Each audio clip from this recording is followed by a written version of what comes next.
People can debate the origin of hip-hop forever and a day, but what can be argued is the fact that when hip-hop started, it was not recorded in large, expensive studios. Most of it was recorded in basements, attics, living rooms, bedrooms, bathrooms, taking the soundproof booth and replacing it with a closet, or simply putting the mic in a corner. Now, before the days of computer-based software, virtual instruments, and MIDI, folks got down with whatever they had access to in order to create one of the most influential and marketable art forms the world has ever known. These next four individuals will let you know the difference between fast food rap and home-cooked hip-hop. The name's 800 to Jewel, Jewel Time Music, Denver, Colorado, the location. We here in the original, it's like the original Chubby's, the original Jewel Time Music, old school, you know what I'm saying, in-house with your boy. I'm Jared, also known as Q-Knox. I'm a piano player, I'm a musician, I'm a composer, I'm a teacher. What's up? I'm Dills Makes Beats, aka Dills Kicks Raps, aka Dills Can't Swim. Beat maker from Denver, Colorado. My name is Selko. I feel like I'm a producer, beat maker, learner. I'm a student. I went to school on the East Coast. I spent a year at Berkeley and Boston and then finished out at the New School University in New York and played jazz pretty much the whole time, did a lot of producing. It's been about 20 plus years doing this, you know what I'm saying. I done worked with almost everybody in the town, you know what I'm saying. Guys been good, music's been flowing. Produced for Team Lashkey, Rob For Real, SP Double, pretty much everybody in the last 4 or 5 years in Denver hip hop I've at least worked with or rocked the show with. I haven't really had the chance to work with many locals. Nothing's really popping off the top of my head. I mean, and for me, that I say that lightly because for me, working with someone is having them in my studio and working with them. I don't really appreciate, I don't think music thrives when you just email a beat to somebody and they just kick a rap over it and email it back. It can work, but the best situations in my experience are having people in the studio and really building a feeling and sharing that feeling through the music. I play a lot of keyboards. I do work with Big Wheel Electro Soul. I work with Girl Grabbers. I try to do a lot of remixes around town. Some of Colorado's best talent with people like King Fo and YG and Wheelchair Sports Camp and Leonard Jackson and DJ Kavum. I've been doing remixes since 98, 99, 2000. We would have acapella versions of records and play, DJs have scratch tool records. There was stuff with all sorts of breaks on it, and so you would sit there and you would chop up breaks and play the acapella on one side and try to remix it. But I always, people know the way a song sounds based on the delivery of the rap and where the rap falls on the beat. So when I do a remix, I usually try to take the vocals more of an abstract and as sounds rather than fixed to a specific grid. So you can take a phrase that you like and you can turn it into the chorus, or you can take one of the beats and move it to a 16th note next or a quarter note next, and all sorts of crazy ideas happen because of that. So you can find different meanings in different songs by giving them a different mood with your beat. My introduction to this music thing happened in about 1994. My mom took my Super Nintendo away, she took the TV, she took my stereo. I had an alarm clock and this little keyboard I had got for Christmas. So I started mimicking things on the radio to waste time. Come home, do my homework. It was disciplinary action, had to do it. Start mimicking things, little dun dun dun dun dun dun dun dun, little Sheila E. things and all that back in the times. At first, when you're a kid, you don't really listen to the lyrics. It's all about the sounds and stuff. But as I got older, I started realizing, other people were making it. People behind the scenes who weren't as famous as, let's say, the MCs. Then I figured out what an MPC was. Just Googled it. Thank God for Google. I got an MPC 1000, MPC 2000, MPC 2000 XL. And next thing you knew, I figured out that, now they're sampling these original songs, these hip-hop songs were coming from songs in the 70s, 60s, 80s. I had a nice cassette recorder that my dad had, and we used to have a CD player over here and a Walkman over here, and I would take the first 10 seconds of some Parliament song or something and try to sync it at the exact time. I had a dual cassette deck, and I used to sit and play songs. Actually, I would jack somebody's beat by using the pause button in the record thing until I got like a 4-minute loop. Come over it with the little bass line. I'd play it like 3-4 minutes, you know what I'm saying? And just keep dubbing over this tape. By the time we got to the point where it was a beat, it was a lot of hissing because it was analog, you know what I'm saying? And it sounded terrible, but we still rapped to it. With this digital thing, no, you can hit stop, bam, hit rewind, bam. Now you're back in there, you know what I'm saying? So it helped me as well because the world kept going digital. Now it's gotten to the point where you got computers.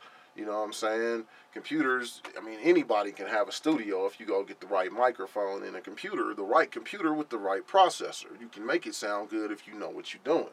The equipment I choose to work on is a Yamaha Motif. I personally have the XF6. And that's pretty much it. I mean, I don't really need anything else. I use Logic and MacBook basically as a fancy tape recorder. I've got the little booth that has the blue mic, the baby bottle, and drum set. I like to use the hand bongo and a various array of live percussion instruments, and sample it straight into the Motif, raw dog style. But my production, my main core production, my sound just comes from the Motif. I had the MPCs, I've had the ASR 88s, I've had the Motifs and the Phantoms, and then the homeboy. He kept telling me about this program called Reasons. What is it, man? You need to try Reasons. I'm like, dude, I am not cool on no computer base. I just wasn't feeling it. You know what I'm saying? I was in my boards. I knew how to use my boards. And he showed me that he had taken all the sounds out of his boards, turned them into Reasons files, and had gotten rid of all his equipment. And I'm thinking to myself, like, dude, why would you do that, man? You know what I'm saying? Then I went over his house, and I heard some of the things he was working on. He was using it like the average person uses the MPC. He was using Reasons like that, but he had all of his sounds. You know what I'm saying? And about 2 years later, I had sold all my equipment. I personally choose to use hardware versus software. It's kind of really simple. It's really simple and really complex at the same time. When I got to the point where I was comfortable enough to approach people and ask them what I should do, as far as, like I said, I want to make beats, what should I do? I'm not even kidding. 10 out of 10 people said, you need to buy a computer and you need to buy software. And all those things were kind of discouraging to me. None of those things seem like music. That doesn't seem like music. Learn to use your equipment. Learn how it works. Learn the sub buses. It's not much different from a studio console. It's actually the same thing. It's just in a computer on a screen. I have been using PCs since I can remember. I know that I should probably switch to a Mac, but I've never had enough money to at one time to make all the switches necessary that I need. So I like the PC. I make them work for me. I totally customize it, and it's been really great. I've got a Focusrite Sapphire preamp that I put all of the instruments that I need if I'm running a keyboard or if I'm running microphones or if I'm plugging in MIDI, anything like that. I have my Akai MPK-61, which is the with the pads and the keys on it. It's the 61. I wanted to be able to take it on tour and on the road. The 88 is nice and it has nice weighted keys. I have a Yamaha CX2 for that. It's all fly with the wood grain, so if I need to do something like that, that's where I do that.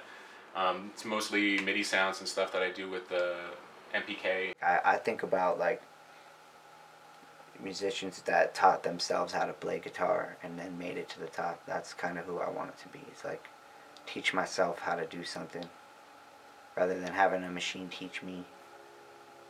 So my favorite tool, of course, is the acoustic piano. If I had a choice to play anything for the rest of my life, I'd definitely play just acoustic piano. I totally would do that.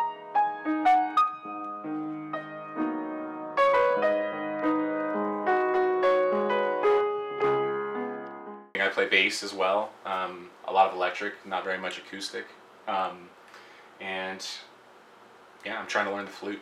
That's the next. You know, a lot of people talk about, you know, what do you use?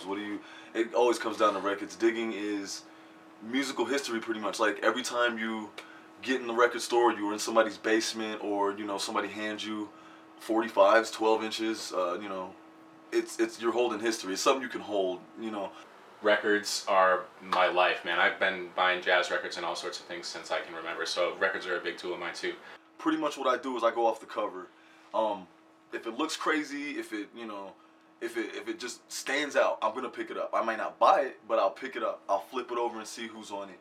But it's always good to, you know, get to talk to people who actually know about the records, and you get put on other records. You know, so many DJs, so many producers, people's parents, people's grandparents, my homies, my homegirls. Have you ever heard this? They pick it up and they automatically think of me, and they're like, yo, this has a crazy break on it. Now, if you picked it up, you wouldn't know that until somebody told you, or you would have to listen to the entire record, which is something that producers should do. Y'all should totally listen to the entire record. All right, this is literally 1/77th of my collection. If you know, my vinyl weighs a ton. That's real. This is only just a little bit that, you know, I bring to my man Rob's house. I got some of my man Jack's house, a couple ladies' house, you know, kind of like hiding to work at grandma's house. But here's a good one. Here's a cover. This shit looks crazy as hell. This is the band Nectar. If you're into prog rock, which is like 70s psychedelic, the hippies were tripping shrooms and doing acid. This is the record. This is the band Nectar. Just looks crazy. It's called A Tab in the Ocean. And you flip it and it's some other shit. So when I saw it, I already knew the band, but when I saw it, I had to, you know, pick it up. So that's one right there. That's the example of a good cover. You know, you also gotta have local stuff. I was just talking about DJ Vajra's record, wherever that joint is. Stanley Clarke, it's a good one. Another cover one. Like, if you look at it, it's like, what the hell is that? Like, is there a little girl with bubbles behind him, and you flip it and you never find out. I just got it because of that, and because Stanley Clarke is dope. But, you know, when you start digging a little deeper, Marvin Gaye, you gotta have this one in the collection. When you start digging a little deeper, Curtis Mayfield record. And one of the things too is, you notice these are like, this isn't me doing damage to these joints. These are like, people actually held this. So before I was even born, this record came out in 1973. I wasn't even a thought. My parents probably were listening to this.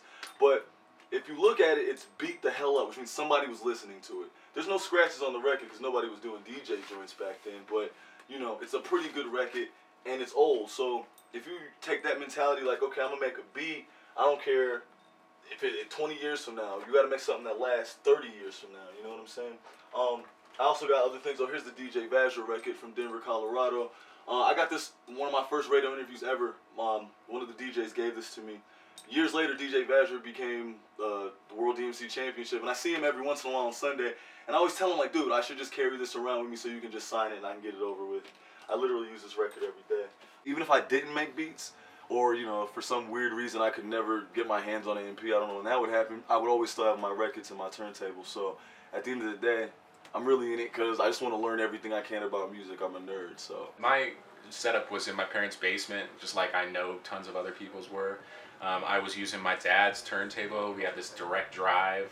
You know, doing stuff in a small studio has an advantage because you're really getting kind of that artist in their element. You know, you're getting that person where they eat, where they sleep, where they, you know, get dressed, where they bring chicks home, you know.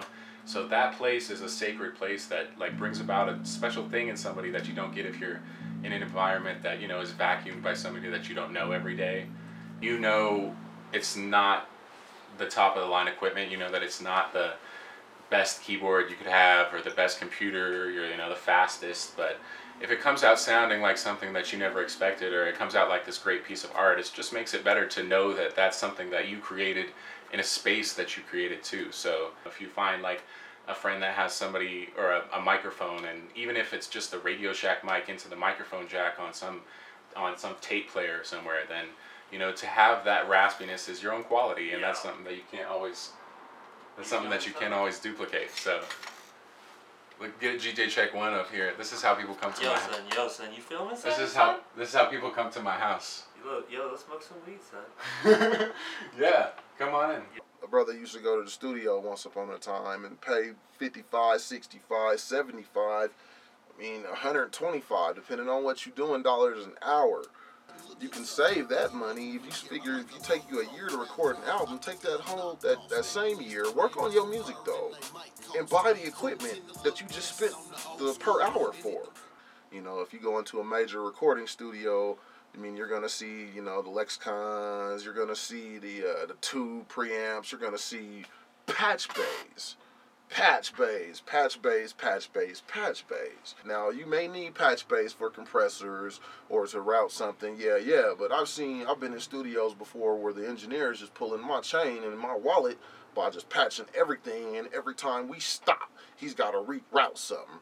Too many times I ended up in a big studio and did not get the results I expected. So for me to get the results that I expected, I had to do it on my own, plain and simple. And that just meant collecting equipment one piece at a time until you're comfortable and you find your rhythm, find your groove. And I did that here at home rather than in a big studio. You know, home studios, bedroom studios, basement studios, mansion studios, it's your habitat. Your house is your habitat. Wherever you lay your head, you know, you feel safe at. You should feel safe at. And one of the reasons that I've been to $1 million studios. I've paid $60, $70, $80, $90 an hour. And, you know, at some point, you know, you're excited to do it. You know, you're at the huge lights. You got the huge mixer right there. The engineers, you know, went to college for it. It's not just your homie. But, you know, once you get past the flavor of the food, you start realizing that it may not be that good for you. And having your own place and your own space to do it, there's nothing like it. There's nothing like it. There's nothing like it at all.